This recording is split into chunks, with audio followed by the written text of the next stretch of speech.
नमस्ते everyone. आज बघूया कॉम्पेरिंग.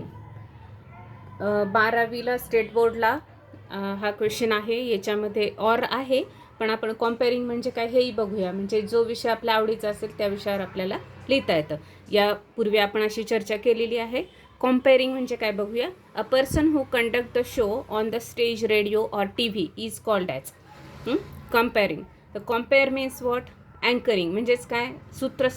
संचालन करणे, सूत्रसंचालन करणे. अनाऊन्सर जो असतो तो जे काम करतो किंवा एखादा शो पुढे नेण्यासाठी ज्या गोष्टींची गरज असते अशा गोष्टी असे बोलणं जे करतो त्याला आपण कॉम्पेअरिंग असं म्हणतो. अनाऊन्सर म्हणतो, कोऑर्डिनेटर म्हणतो आणि ह्या कृतीला कॉम्पेअरिंग असं म्हटलं जातं. आपल्या साध्या भाषेमध्ये त्याला आपण सूत्रसंचालन असं लक्षात घ्यायचं आहे. मग हे कसं लिहायचं आहे तर आपल्याला त्याचं फॉर्मॅट जे असतं ते फॉर्मॅट सहसा काय असतं, कुठलाही एखादा प्रोग्राम असेल तर त्याचा आधी वेलकम असतं. म्हणजे गेस्ट खाली बसलेले असतात तर त्यांना वरती बोलवायचं असतं किंवा ऑलरेडी गेस्ट स्टेजवर असतात आणि त्यांचं आपण सुरुवातीला welcome all, welcome one and all या पद्धतीने आपण त्याचं स्वागत करतो. मराठीमध्ये सुस्वागतम वगैरे असं म्हणतो.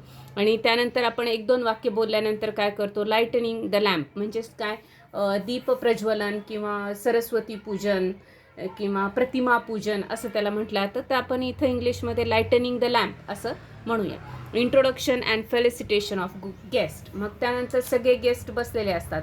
मग हे कोण गेस्ट आहे, आजच्या कार्यक्रमाचे चीफ गेस्ट कोण आहेत, त्यानंतर त्याचे जे प्रेसिडेंट कोण आहेत, त्यानंतर इकडे जे याच्यामध्ये आपल्याला गायडन्स करण्यासाठी असलेले आपले जे गाईड असतील, ट्रेनर असतील, एक्सपर्टीज असतील, असे कोण आहेत, फॅकल्टी असेल तर त्यांचं आपल्याला इंट्रोडक्शन थोडक्यात द्यायचं असतं. म्हणजे 2-2 ओळीत. कधी कधी एखाद्या कार्यक्रमात इंट्रोडक्शन हा वेगळा प्रोग्राम पण असतो, म्हणजे एक परिचय या अर्थाने एक वेगळा असतो. आणि कधी कधी काय असतं, इंट्रोडक्शन द्यायचं आणि लगेच त्यांचं स्वागत करायचं किंवा त्यांना फेलिसिटेट करायचं आहे.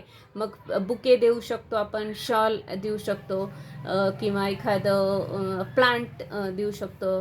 त्यानंतर आजकाल नवीन निघालेले आहे ते प्लांट्स वगैरे, प्लांटियर असं देऊ शकतो.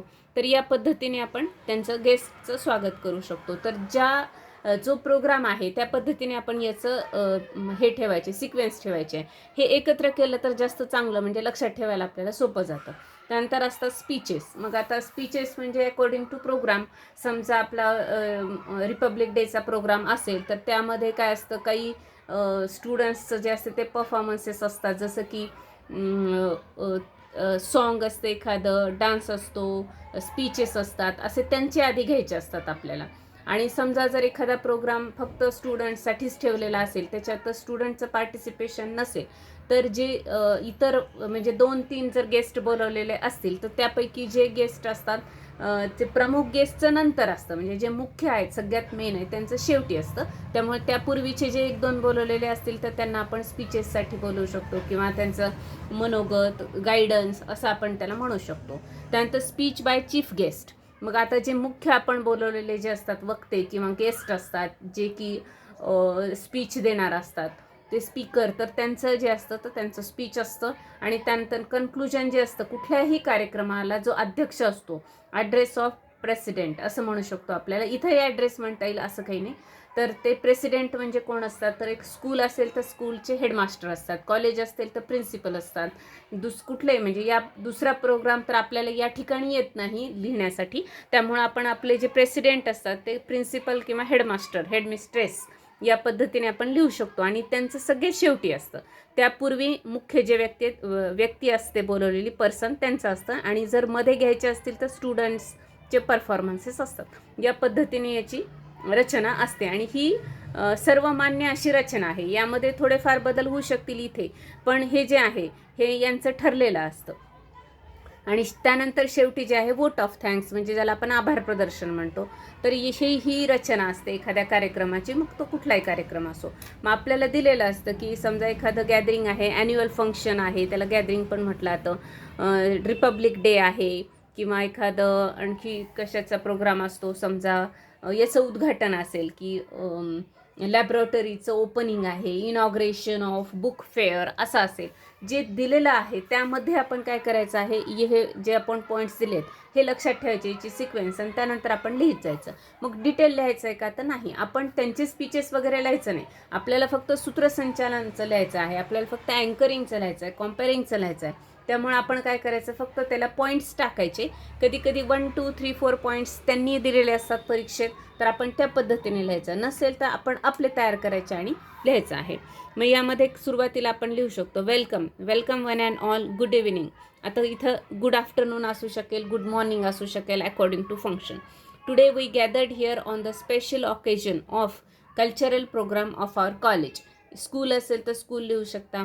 इथं जे ओकेजन आहे तर ॲन्युअल फंक्शन असेल, कल्चरल प्रोग्राम असेल, गॅदरिंग असेल, स्पोर्ट डे असेल, जे असेल ते आपण लिहू शकतो. हे थोडं फॉर्मॅट आपण लक्षात ठेवायचं आहे. याच्यात थोडासा बदल अकॉर्डिंग टू पर्सन म्हणजे आपल्या याच्यानुसार करू शकतो आपण. त्यानंतर लिहायचं लाईटनिंग द लॅम्प. जर पॉईंट्स लिहायचे नसतील तर तुम्ही इथं असं डॉट करा, स्टार करा आणि त्याला अंडरलाईन करा, म्हणजे ते पॉईंट्स वेगळे लक्षात येऊ शकतात. Let's begin the function by lightening the lamp. I request all the dignitaries on the stage to worship देवी Saraswati and light the lamp. आता इथे रिक्वेस्टच करायचे आहे. I would like to request असं पण बरोबर आहे construction. I request all the dignitaries असे, all the guest of today's programme किंवा ऑल द डिग्निटरीज म्हणजे मान्यवर, तर हे जास्त सोपं जातं आणि त्यात सगळेच येतात. म्हणून मग आपण असं लिहू शकतो, टू वर्शिप देवी सरस्वती, टू वर्शिप महात्मा गांधीजी, किंवा आणखी समजा असेल काही तर, किंवा टू वर्शिप गॉड नटराज. या पद्धतीने आपण यामध्ये चेंजेस करू शकतो. अँड लाईट द लॅम्प, तर हे लाईट द लॅम्प खरं तर हे इंग्लिशमध्ये करणं फारच वेगळं वाटतं, कारण आपण दीप प्रज्वलन हा आपला खूप चांगला शब्द वाटतो आणि लॅम्प म्हणलं की या ठिकाणी नाही का लॅम्प आपलं असं वाटतं, पण आता त्याला पर्याय नाही आहे, कारण इंग्लिशमध्ये त्याला हे नाही आहे, असा प्रॉपर शब्द नाही आहे की ज्याच्यामध्ये सेम दीप प्रज्वलन असं त्याचा अर्थ येईल असं, त्यामुळे आपण ते देऊ शकतो, नो प्रॉब्लेम. नेक्स्ट आहे इंट्रोडक्शन अँड फेलिसिटेशन. मी माझी जी सिक्वेन्स तुम्हाला सांगितली त्यानुसार हे प्रोग्राम लिहिलेला आहे, तर आपण आपल्यानुसार बदल करू शकतो. We are gathered here for annual function. Before go forward we should felicitate our guest. President of the programme by giving bouquet of flowers. हे एवढंच लिहायचं आहे. मग कोणी कोणाचं स्वागत केलं वगैरे ते लिहायची आपल्याला गरज नाही, किंवा इथं सगळे लोक आले आणि त्यांनी तिथे सरस्वती पूजन केलं वगैरे हे लिहायची पण गरज नाही. मग डायरेक्ट मी असं लिहिले स्पीच बाय चीफ गेस्ट, कारण हा प्रोग्राम फक्त स्टुडंटसाठी होता, स्टुडंटचं पार्टिसिपेशन त्यामध्ये नव्हतं, म्हणून मी डायरेक्ट असं लिहिलं आहे, I request honourable chief guest to guide us, to address us. इथं ॲड्रेस बाय चीफ गेस्ट असंही म्हणू शकतो. स्पीच बाय प्रिन्सिपल, नाव I request our principal to address us किंवा टू गाईड अस, असं दोन वेगळे शब्द आपण या ठिकाणी वापरायचे आहेत. नाव I would like to request all the dignitaries on the stage to take seats in front of the stage, कारण की हा कल्चरल प्रोग्राम घेतला आहे. मग याच्यामध्ये ह्या सगळ्या गोष्टींना वेळ नसतो. ॲक्च्युअली कल्चरल प्रोग्राम हा गेस्टनी बघण्यासाठी त्यांना समोर बसवायचं असतं, पण प्रोग्राम झाल्यावर कोणी थांबत नाही त्यांचं मनोगत ऐकण्यासाठी, म्हणून त्यांचं हे आधी घेतो आपण आणि शेवटी मग त्यांना आपण काय करतो, कल्चरल प्रोग्रामची स्टार्ट करत असतो. यानंतर मग कल्चरल प्रोग्राम, तर कल्चरल प्रोग्राममध्ये सुद्धा आपल्याला कोणकोणते कल्चरल प्रोग्राम झाले वगैरे, कोणानंतर कोण येणार हे फार डिटेल लिहायची गरज नाही, कारण 4 मार्क्ससाठी येणार आहे, तर हे एवढं सफिशियंट आहे आपण जे लिहितो आहे ते. कल्चरल प्रोग्राम, त्यानंतर let's start the cultural programme. The first presentation is of standard 10th girls Ganesh Vandana. Move towards next, असं करत करत आपली हे प्रोग्राम पूर्ण झाला असं गृहीत धरून शेवटी आपल्याला हे लिहायचं आहे, vote of thanks. Now I call upon our cultural head, cultural secretary, student cultural secretary Sumit Kumar किंवा काय जे असेल ते, कोण मुलगी असेल एखादी ती, to give vote of thanks. The programme ends with Vande Mataram, thank you all. तर हे इथं आपण प्रोग्राम एंड्स विथ जनगणमन असं लिहिलं तरी चालतं, किंवा नॅशनल अँथम असं लिहिलं तरी चालतं, पसायदान लिहिलं तरी चालतं, असं कुठलंही आपण करू शकतो. आणि या पद्धतीने आपण कुठल्याही कार्यक्रमाचं काय करायचं आहे, कॉम्पेअरिंग करायचं आहे.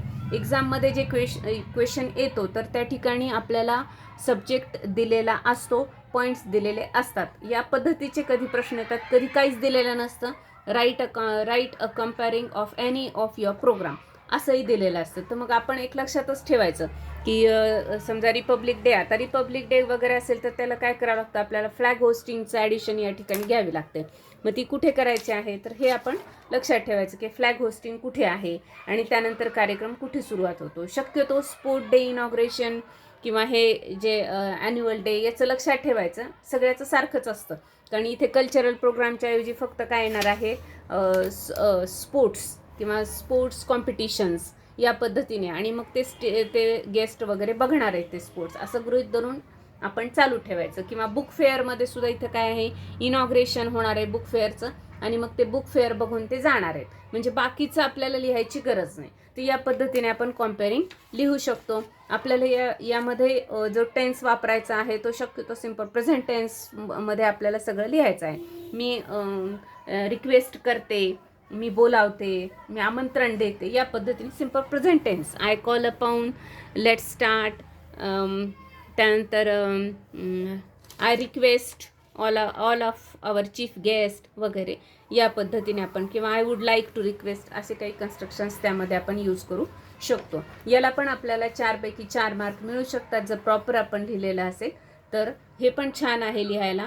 आपण शेवटच्या व्हिडिओमध्ये कोणत्या रायटिंग स्किलला काय ऑर आहे 12थला हे बघूया आपण, आणि त्यानुसार मग कोणतं आपल्याला लिहायला सोपं जातं हे जास्त आपल्याला डिस्कस करता येईल.